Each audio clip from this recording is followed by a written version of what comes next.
Hi there, I just wanted to do a quick video on Raku Tongs, or tongs for removing pots from Raku kilns anyway. And I have a problem with taking these round pots out because they tend to twist. So what I've done is added a little bit to these tongs here to stop that happening. So you basically drop that down onto the pot, and then as you lift it, there's no chance of it twisting because this section will stop it falling out.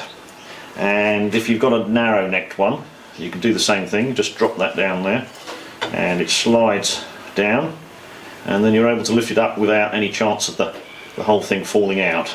And I find these really useful, and it stops me dropping hot pots on my feet. Now the tongs themselves are just made out of plate steel, and it's 20mm wide by about 3mm in thickness.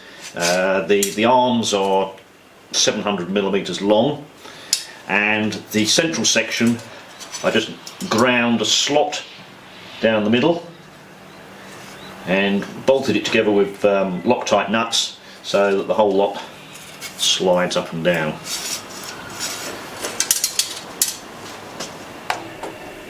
So these are the tongs in a bit more detail. As you can see, that centre section slides down so that it's in line with the end of the tongs there.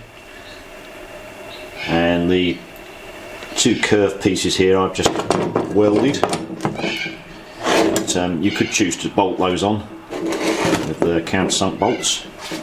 And then this centre section,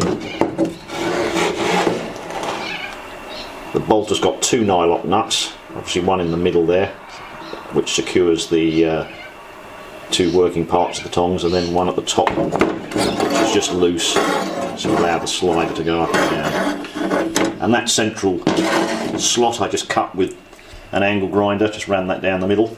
So they're pretty straightforward. And annealed the two ends here and just twisted that round. And that's it. Thanks very much for watching.